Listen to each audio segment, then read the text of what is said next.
जब मैं आपको इसका आस्किंग प्राइस बताऊंगा तो यू विल बी शॉक्ड। आपको पता है कि अगर आप गाड़ी चला रहे हो तो अगर आपने वहाँ पे 260 की स्पीड देखी है तो आपने पे भी 260 किलोमीटर की स्पीड के लिए किया है, तो डेफिनेटली जब पे किया है तो हम यूज़ भी करेंगे।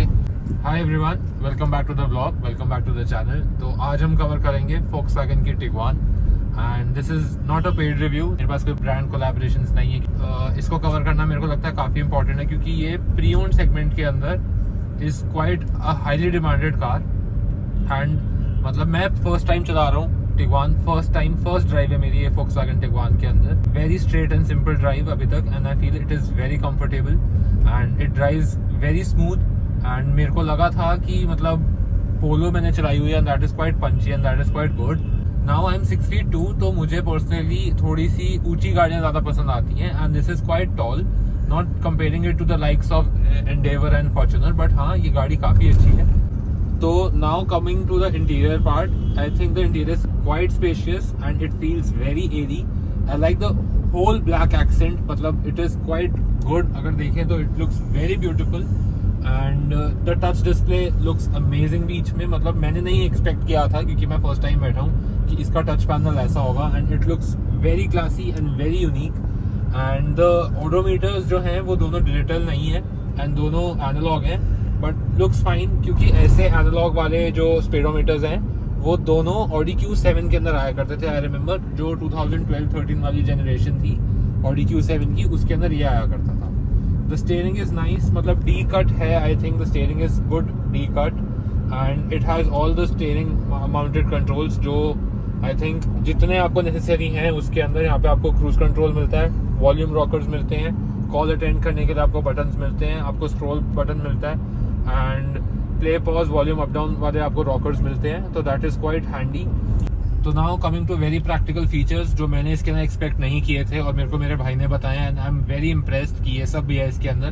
तो लुक एट द स्क्रीन। अभी स्क्रीन के ऊपर आपको कुछ भी नहीं दिख रहा कोई भी, बट जैसे ही मैं हाथ पास लेके आऊंगा it senses that something is coming close to me and वो अपने आप वहाँ पे आपके सामने मेरे को सारे जो बटन्स हैं जो मेरे को एक्सेस में होने चाहिए वो वहाँ पे डिस्प्ले कर देता है। Then it has auto dimming rear mirror and it is one very important feature. मतलब people who do not have that dim वाला rear mirror, they know कि अगर पीछे से कोई आपको डिपर देता है तो how does it feel, मतलब वो आपको सीधा आंखों में पड़ता है and it distracts you and 2-3 minute के लिए you may lose your vision भी।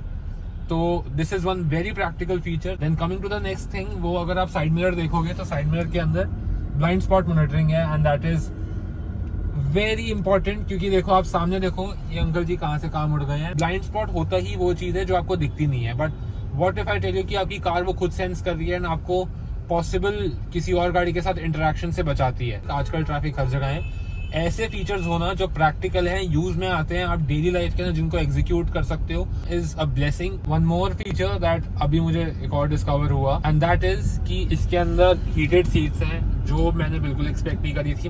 बाकी the panoramic sunroof looks very good, मुझे ये टच बहुत पसंद है and this is one major reason जिसकी वजह से हमने एंडेवर चूज की थी फॉर्च्यूनर के ओवर अपने पर्सनल ड्राइव के लिए, क्योंकि एंडेवर के अंदर भी पैनोरामिक सनरूफ है and it gives you a very nice touch and feel. It makes you feel very good, आपको बहुत एरी फीलिंग आती है, you feel like you are driving a luxury car.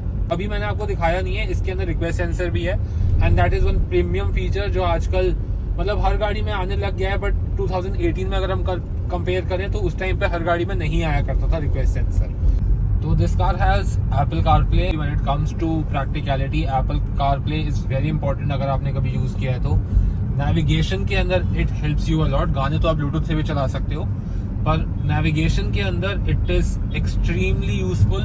मतलब अगर मैं कहीं जाता हूँ तो मैं अपनी एंडेवर के अंदर कारप्ले ही यूज करता हूँ। इतनी बड़ी स्क्रीन पे मेरे को मैप दिखता है, मेरे को डायरेक्शंस दिखती हैं, मेरे को मेरी लोकेशन दिखती है and that is very practical. ये बहुत छोटे छोटे फीचर्स होते हैं जो आपकी कार की प्रैक्टिकलिटी को इंक्रीज करते हैं और आपका ड्राइविंग प्लेजर इंक्रीज करते हैं। सो मेरे को इसका एक फीचर बहुत अच्छा लगा, that is the start stop, engine start stop. मुझे ये प्लेसिंग बहुत अच्छी लगी फर्स्ट ऑफ ऑल, क्योंकि मेरी एंडेवर के अंदर जो स्टार्ट स्टॉप है वो स्टीयरिंग के पीछे जाके है, तो मतलब आपको वो ऐसे बैठे बैठे नहीं दिखता, you have to move around your neck तो आपको जाके दिखेगा। बट ये मुझे बहुत अच्छा लगा and I like the whole setup. मुझे ये जो गियर बॉक्स का सेटअप है ये बहुत अच्छा लग रहा है और बहुत स्पोर्टी लग रहा है and the Chrome accent on it looks very nice. जो गियर बॉक्स पे जो आपके गियर लेवल पे क्रोम एक्सेंट है एंड DSG की बैजिंग है, 4Motion की बैजिंग है, इट लुक्स क्वाइट नाइस। तो अभी तो मैं जैसे आपके सामने पीछे वाली सीट पे गया नहीं हूँ, और मैं आपको दिखाता हूँ कि इसके अंदर पीछे कितनी अच्छी यूटिलिटी के लिए फीचर्स हैं। तो अगर आप पीछे वाली सीट पे देखोगे तो वहाँ पे आपको एक टेबल दिखती है जिस पे आप इजीली कुछ भी प्लेस करके खा सकते हो, या अपना थोड़ा बहुत छोटा मोटा काम कर सकते हो कुछ भी रख के। तो ऐसे ऐसे फीचर्स गाड़ी को बहुत ज़्यादा प्रैक्टिकल बनाते हैं। These things make the drive, make the experience of that car amazing. Now I will always remember this car as a good car जो बहुत प्रैक्टिकल है और बहुत ज़्यादा फीचर लोडेड है। So this happens to be a 2-liter diesel engine which produces 143 horsepower at 340 Nm of torque. इसके अंदर 2 TRIMS आते थे, एक आता था हाईलाइन और एक आता था कंफर्ट लाइन। हाईलाइन के अंदर पैनोरामिक सनरूफ आया करता था एंड हाईलाइन के अंदर ही 4Motion आया करता था, एंड 4Motion होता है आपका ऑल व्हील ड्राइव। तो this car has 4 drive modes, snow mode, highway mode that can be considered to be a normal mode, then उसके बाद इसके ऊपर हिल मोड है, and then there is that personalised driving mode. ये 4Motion की जो यहाँ पे बैजिंग है ये मेरे को काफी ऑडी से सिमिलर लगती है, क्योंकि ऑडी के अंदर भी सेम ऐसे ही एक्सेंट्स यूज करे जाते हैं। So this happens to be the DSG gear box and this is direct shift gearbox. It provides amazing average on highways and in local city as well. तो DSG की best चीज ये है कि एक तो वो एवरेज काफी अच्छी और फ्यूल इकोनॉमी काफी अच्छी प्रोवाइड करता है। Then the gear shifts are quite quick and काफी जल्दी गियर शिफ्टिंग होती है। It does not lag. अगर आपने कभी मारुति की AMT चलाई है, जैसे आपने अगर कभी स्विफ्ट चलाई है या बलिनो चलाई है जो AMT आती है, तो उसके अंदर बहुत मेजर जर्क है। मतलब अगर आप उसको हल्का सा भी थ्रॉटल डाउन करते हो, हल्का सा भी उसको आप पेडल को पुश करते हो, तो you can feel it goes up and it then stalls and then comes back. तो वो वाली चीज इसके अंदर नहीं होती। DSG is quite reliable and it is quite punchy. This happens to be the DSG gearbox and this is direct shift gearbox. It is a dual clutch gearbox and it is known for its efficiency. तो this car has pedal shifters जिस पे मेरी नजर ही नहीं गई थी, and now I M amazed. मुझे नहीं पता था कि इसके अंदर पैडल शिफ्टर्स भी हैं, मेरी नजर ही नहीं गई, क्योंकि आई वाज नॉट एक्सपेक्टिंग कि इस गाड़ी के अंदर पैडल शिफ्टर्स होंगे। तो अब अगर पैडल शिफ्टर्स हैं तो यूज करने हैं। आपको पता है कि अगर आप गाड़ी चला रहे हो, तो अगर आपने वहाँ पे 260 की स्पीड देखी है, तो आपने पे भी 260 किलोमीटर की स्पीड के लिए किया है। तो डेफिनेटली जब पे किया है तो हम यूज भी करेंगे। तो इस रीजन की वजह से अब हम इसको डालेंगे स्पोर्ट मोड के अंदर। एंड यहाँ पे S3 मेरे को दिख रहा है इंस्ट्रूमेंट क्लस्टर में। Now I will see the punch. ये थर्ड गियर में काफी अच्छा पंच है फॉर अ 2-liter इंजन। सच में I have driven quite amount of cars अब। We have a dealership in Delhi, मैंने काफी कार्स ड्राइव करी हैं and I can tell you कि ये पंच काफी अच्छा है। नॉट सीइंग कि किसी स्पोर्ट्स कार से कम्पीट करता है, but it is pretty good. मैंने इसको D से स्पोर्ट पे शिफ्ट करा and now I have shifted it to manual. So in front of you the car is in D5 and मैं इसको मैनुअल मोड पे शिफ्ट कर रहा हूँ। I have dropped 1 gear, another and now it is in M2 and I'm giving it the revs and it shifts crazy fast, feels very confident, it is very confident। सच में मतलब मैंने expect नहीं की थी इसकी ऐसी ड्राइव है। I'm again shifting, I'm again downshifting it। 5000 तक रेव कर रही है। मतलब इसमें इतना दम है इसके इंजन के अंदर सच में, एंड इट इज वेरी पंची। आप कहीं से भी इसको डाउनशिफ्ट करो, it runs. I am again downshifting it.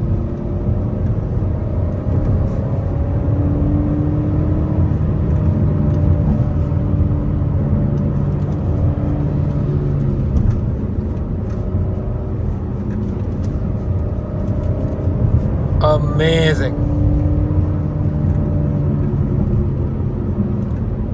This gearbox has shown कि it is super quick. मुझे नहीं पता था कि इसके अंदर इतने फीचर्स आते हैं। We have bought it for the first time अब हमारी डीलरशिप पे and I'm amazed. अब मुझे समझ आ रहा है कि इसकी इतनी डिमांड क्यों है। भाई इस गाड़ी ने मेरा दिमाग खराब कर दिया है। इसमें इतने फीचर्स हैं, मुझे बिल्कुल नहीं पता था। मैं ये सब इस गाड़ी में एक्सपेक्ट बिल्कुल भी नहीं कर रहा था कि इसमें ये सब होगा, and I am quite impressed. For me it is a very practical car. अगर ये सब फीचर्स आपको मिलते हैं किसी गाड़ी के अंदर, it is a worth by car. पर आजकल कुछ कंपनीज हैं जो काफी फीचर लोडेड क्लेम कर रही हैं, बट वो रिलायबल नहीं है। This has all the features, this has all the reliability and price उनसे कम ही है। Though it is pre owned, but still I think this is a better buy. Drive review इसलिए दे रहा हूँ क्योंकि I am the one who always drives. मैं पीछे नहीं बैठता हूँ किसी भी गाड़ी के अंदर, सालों साल हो जाते हैं मैं कभी नहीं बैठता पीछे गाड़ी के अंदर। मैंने मिनी कूपर चलाई थी 2 साल। We owned it for 2 good years and I don't have a single memory of me sitting on the rear seat. या तो मैं पैसेंजर प्रिंसेस बनता हूँ या मैं ड्राइवर होता हूँ, मैं उसके अलावा गाड़ी के अंदर किसी भी सीट पे नहीं बैठता। एंड जब मैं आपको इसका आस्किंग प्राइस बताऊंगा तो यू विल बी शॉक्ड कि मतलब इतने प्राइस के अंदर इतने सारे features. This car has amazed me. मैंने एक्सपेक्ट नहीं किया था कि एक 21 लाख रुपीस की कार के अंदर you can get this many features. मतलब रिलायबिलिटी तो फोक्सवैगन की है ही है, आई कांट डाउट दैट, ये तो आप भी नहीं डाउट कर सकते, पर इट इज अमेजिंग। मैंने नहीं एक्सपेक्ट किया था कि इसके अंदर इतने फीचर्स आएंगे।